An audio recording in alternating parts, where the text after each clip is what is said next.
نماز عید اور عید کی جماعت کھڑی ہونے کے بعد جماعت میں شامل ہونے کا طریقہ۔ نماز عید کا طریقہ یہ ہے، نیت کے بعد تکبیر تحریمہ کہہ کر ہاتھ باندھ لیں، پھر ثنا پڑھیں۔ اس کے بعد امام 3 تکبیرات یعنی اللہ اکبر کہے گا تو آپ بھی ہاتھ اٹھاتے ہوئے 3 مرتبہ اللہ اکبر کہیں۔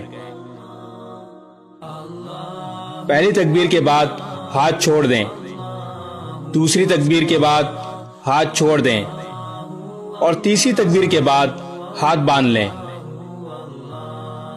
اس کے بعد امام سورہ فاتحہ اور دوسری سورت ملائے گا، پھر رکوع سجدہ کر کر رکعت مکمل کر لیں۔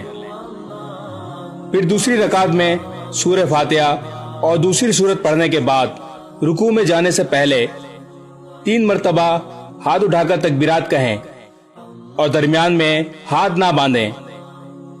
پہلی تکبیر اللہ اکبر کہنے کے بعد ہاتھ چھوڑ دیں، دوسری تکبیر اللہ اکبر کہنے کے بعد ہاتھ چھوڑ دیں، تیسری تکبیر اللہ اکبر کہنے کے بعد ہاتھ چھوڑ دیں اور چوتھی تکبیر اللہ اکبر پر رکوع میں چلے جائیں اور بقیہ نماز حسب معمول پوری کریں۔ اگر کوئی شخص امام کی تکبیرات کہنے کے بعد جماعت میں آ کر شریک ہو تو امام کی قرات کے دوران تکبیرات کہہ لے۔ اگر کوئی شخص اس وقت جماعت میں شریک ہو جب امام رکوع میں تھا تو وہ کھڑے کھڑے اپنی تکبیرات مکمل کر کے رکوع میں چلا جائے۔ البتہ اگر اسے اندیشہ ہو کہ امام رکوع سے اٹھ جائے گا تو پھر تکبیر تحریمہ کے فوراً بعد امام کے ساتھ رکوع میں شامل ہو جائے اور رکوع میں ہی تکبیرات پڑھ لے۔ اگر امام رکوع سے اٹھتا ہے تو اس کے ساتھ اٹھ جائے، اگرچہ اس کی 3 تکبیرات مکمل نہ ہوئی ہوں، ایسے میں باقی تکبیرات معاف ہو جائیں گی۔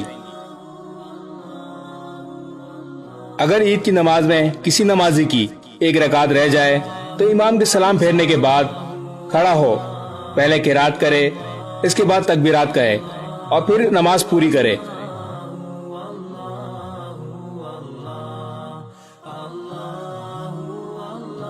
اگر کسی نمازی کی 2 رکعتیں رہ جائیں یعنی دوسری رکعت کے بعد شامل ہو تو امام کے سلام پھیرنے کے بعد باقی نماز اسی طرح پڑھے جو نماز عید کا طریقہ ہے، جو ویڈیو کے شروع میں بتایا گیا ہے۔ مزید اسلامی معلومات کے لیے ہمارا پیج جامعہ اسلامیہ کلفٹن ضرور لائک کریں، اس ویڈیو کو شیئر ضرور کریں تاکہ دوسروں کو بھی اصلاح ہو سکے۔ جزاک اللہ۔